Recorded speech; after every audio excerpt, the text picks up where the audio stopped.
గోవిందుడు అందరి వాడేలే అనుకున్నంత రేంజ్ ల హిట్ కాకుండా కృష్ణవంశీ అంతకుముందు తీసిన సినిమాల లెక్క డిజాస్టర్ అయితే కాలేదు. అయితే అప్పటి వరకు ఏ దర్శకుడు తీయని డిఫరెంట్ సబ్జెక్ట్స్ తో సినిమాలు తీస్తూ టాలీవుడ్ లో క్రియేటివ్ డైరెక్టర్ గా నామ్ కమాయించిండు కృష్ణవంశీ. గోవిందుడు అందరి వాడేలే సినిమాను 90ల అక్కినేని మీనాలు నటించిన సీతారామయ్య గారి మనవరాలు సినిమాను జరంత అటు ఇటుగా మార్చి గోవిందుడు అందరి వాడేలే సినిమా తీసి క్రియేటివ్ డైరెక్టర్ గా ఆయనకున్న పేరును పోగొట్టుకుండు. అందుకే పోగొట్టుకున్న చోటే రాబట్టుకున్నట్టు ఈసారి ఎట్లయినా కొత్త స్టోరీతో సినిమా తీసి విమర్శకుల నోళ్లు మూయించాలని నక్షత్రం సినిమాను షురూ చేసిండు.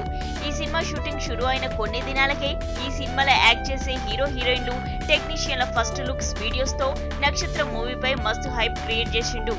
మళ్ళీ సింధూరం ఖడ్గం స్టైల్లా కృష్ణవంశీ నుంచి ఒక వెరైటీ సినిమా వస్తుందని అందరు అనుకున్నారు. అయితే ఈ సినిమా షూటింగ్ కంప్లీట్ అయి పోస్ట్ ప్రొడక్షన్ సహా ఫస్ట్ కాపీ సిద్ధంగా ఉన్న ఈ మూవీని కొనేందుకు ఏ బయ్యర్ సిద్ధంగా లేడట.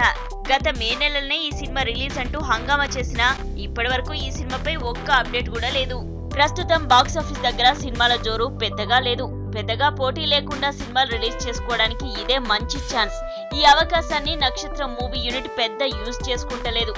6 అడుగుల బుల్లెట్ సినిమా లెక్కనే ఈ సినిమాకు కూడా ఫైనాన్స్ సమస్యలున్నాయని, అందుకే సినిమా రిలీజ్ కావట్లేదని ఫిల్మ్ నగర్ లా టాక్. దాంతో పాటు దర్శకుడిగా కృష్ణవంశీ ట్రాక్ రికార్డ్ తో పాటు సందీప్ కిషన్ ట్రాక్ రికార్డ్ కూడా బాగలేదు.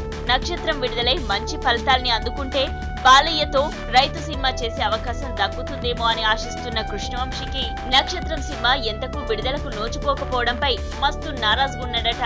తన సినిమాలతో ఎంతో మంది స్టార్స్ ను చేసిన ఈ డైరెక్టర్ కు ఇప్పుడు ఈ నక్షత్రం మూవీతో నిజంగానే పట్టపగలు చుక్కలు కనబడుతున్నాయి.